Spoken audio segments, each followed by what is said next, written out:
Media Choice Television, its presenters, associates, and affiliates may not be liable for views shared on this program. Age restriction and viewer President discretion is Museveni, the advised. floor is yours.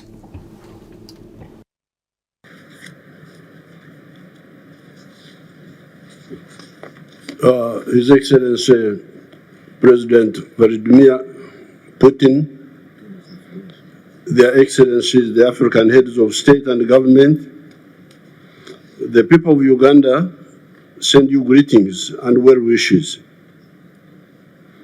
I have had the good fortune of watching and participating in freedom activities in our area for the last 60 years plus. In order to understand the struggles we have been involved in, we should be reminded that by 1900, the whole of Africa had been colonized except for Ethiopia. This colonization followed 500 years of taking slaves from Africa and the devastation that criminal trade caused. It was not only Africa that was colonized, but also much of Asia, India, Indonesia, Indochina, Burma, the Philippines, Malaysia, etc., and the subjugation and extermination of the indigenous people of the Americas and Australia. However, these criminal acts by the imperialists, the slave trade and colonialism, provoked the colonized people into launching a resistance movement by some of the black people in the United States of America, in the persons of Du Bois and Pademont, who launched the Pan-African movement. This was the first step. Secondly, in 1912, the African National Congress of South Africa was launched, led by new resistance fighters, different from before, when the leaders of the resistance were the kings and chiefs, such as Kabarega of Uganda, Mkwawa of Tanzania, Lobengula of Zimbabwe, Mwanga of Uganda. Thirdly, the huge country of the Soviet Union was taken over by communists in 1917, and so was the huge country of China in 1949. Those communists were staunch anti-imperialists. Fourthly, our good fortune was that the greedy imperialists started fighting among themselves over us. I'm referring here to the so-called First and Second World Wars. In effect, these were inter-imperialist wars vying for domination of the world. In those wars, the imperialists weakened themselves to the advantage of the anti-colonial movement. That is how India, Pakistan, Indonesia, etc. got independence. Some of the imperialists tried to cling to colonies, but they were defeated in Algeria, Vietnam, Kenya, Mozambique, Angola, Guinea-Bissau, Cape Verde, Zimbabwe, Namibia, and South Africa. Fifthly, even within the imperialist countries, we had allies that were against the evil system. People like Fena Brockway, Dingo Foot, Olof Palme were with us and with our parents before us in opposing this evil system. It is these 5 factors that caused the defeat of the imperialism and restored our sovereignty to some extent.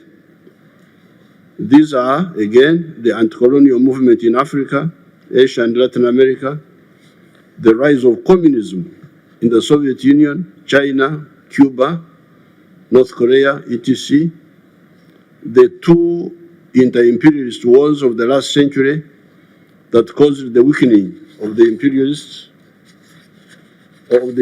countries to our advantage, even when our parents were used as cannon fodder in those criminal wars, fighting the Japanese in Burma, the Italians in Ethiopia, the Germans in North Africa and Europe. Then fifth, the Pan-African movement launched by some of the black people in the United States of America, and the support by some fair-minded persons in the imperialist countries, persons, as I've already said, like Fena Brockway, Dingo Foot, all of Parliament and others. We are therefore happy to be here in Russia, and we take this opportunity to thank the Soviet peoples and other socialist countries for that support. However, flag independence did not, in the majority of cases in Africa, mean healthy disengagement with imperialist economies. Up to now, many of the African economies still face the bottlenecks and distortions of the colonial era. Although some progress has been achieved, a lot remains to be done. That is why you hear that the GDP of Africa is currently US dollars 2.7 trillion, smaller than the individual economies of countries like Japan, Germany, etc., not to mention the United States or China. This stunting of the African economies is caused by a number of bottlenecks that I may not have time to enumerate here. We have, however, identified them, and we are handling them together with our brothers in the African Union. However, one example can bring out some of these bottlenecks. This is the issue of coffee. The global value of coffee businesses currently is US dollars 460 billion. 460 billion. This is the value of the coffee in the world. However, all the coffee producing countries in the world, Africa, Brazil, Colombia, Vietnam, all of us, take only US dollars 25 billion out of this. The coffee business in the world, 460 billion. All of us, the coffee producers in the world, our share, $25 billion.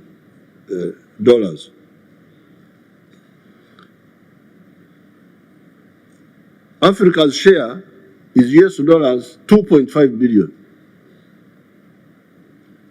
Out of the 460 billion, Africa's share is 2.4 billion.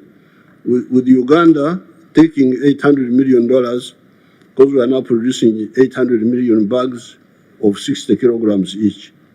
Germany, a non-coffee producing country, earns US dollars from coffee, 6.85 billion from coffee, more than all the African coffee producing countries. My young friend from Burkina Faso was asking about this, where the problem is. I could see he's very worried, our young soldier there. So you have the answer here. This is part of modern slavery. This is the modern slavery. What is causing this? Africa being locked into and also locking itself into only producing raw materials of agriculture, minerals, etc., and abstaining from adding value. A kilogram of good coffee today earns about US dollars 2.5. The same kilogram roasted and processed outside Africa earns about US dollars 40. So we get $2.5 for a kilo of coffee. Somebody who is clever outside gets $40. This is the hemorrhage that has stunted Africa's growth. There are other bottlenecks, but I do not have time to go into them. Therefore, my proposal to our allies of Russia, India, China, etc., is to point out to them that they could help here by policy decisions to buy value-added products from Africa rather than raw materials. Those are products like processed coffee instead of bean coffee, chocolate instead of cocoa beans, textiles instead of just cotton, steel instead of iron ore. Iron ore, we call it, our languages are richer than English, we call it obutare. Obutare, that's iron ore, different from the metro. Electric batteries instead of just lithium, etc. Part of the issues we are solving among ourselves in Africa is the issue of the free flow of goods and services in the continental free trade area. If this is addressed, the other problem of food, which people are talking about so much, for African societies, will also be partially addressed. In Uganda, we don't have a problem of food. Uganda is a net exporter of food. Products like maize, milk, bananas, fruits, fish, cassava, not to mention beverages like coffee, tea, cocoa, vanilla, etc. are produced in big quantities, and with irrigation, bigger quantities are possible. Without irrigation, our farmers produce 5.3 tons of bananas per hectare. With irrigation and fertilizers, that production has gone 53 tons per hectare in some of the government-supported farms. It is therefore important for our partners to know that some of the African countries, such as Uganda, produce huge quantities of food, and moreover, food of unique nutritional value, beef with yellow fat, instead of the cholesterol-laden types you get from many parts of the world, potassium-rich bananas, high cream milk, fish with a nuni, Nile perch bladder, that is a cure for some maladies, millet with protein, carbohydrates, and iron together. What we actually need are markets in both Africa and beyond. This is part of the problem. Some of the African countries have got a lot of food, but they cannot sell it to the other countries because of the trade barriers within Africa. Secondly, you could also encourage your companies. Value addition to the abundant raw materials in Africa means more jobs for the unemployed African youth that are dying in the Mediterranean trying to reach Europe, and more money in their pockets. They will then afford to pay for more electricity generated by turbines made from outside, which creates more jobs and money for the turbine producers outside. After some delays, we in Africa are making some good moves. One of them is the CFTA, the Continental Free Trade Area, that is uniting the huge market of Africa of 1.5 billion people. We shall be 2.5 billion in the next 30 years. Remember that Africa is 12 times bigger than India in land area. But until recently, the population of India has been bigger than that of Africa. Therefore, Africa has actually been underpopulated for much of the millennia. The fact that it is the origin of man, Homo sapiens sapiens, 4.5 million years ago, notwithstanding. Today, on account of modern medicine, Africa will have optimal population for the first time in human history. Finally, those who foment wars on account of ideological issues are wrong, and they are time and opportunity wasters. Human history will move on whether they like it or not. Did the religious wars in Europe impose religious conformity in the world? You remember there were people who wanted to make sure that everybody is a Catholic, wanted to make sure, and they were using war, and what happened? They failed. Did Metternich, there was the Austria of the Austro-Hungarian Empire called Metternich.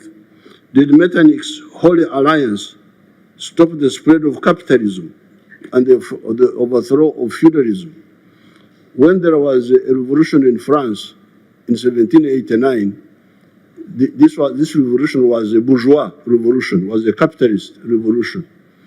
Now, Metternich was supporting feudalism, and his answer was to launch war to defeat the capitalist movement in France.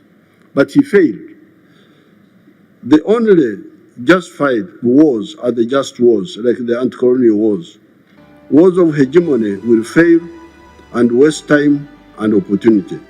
Dialogue is the correct way. I thank you. Thank you so much.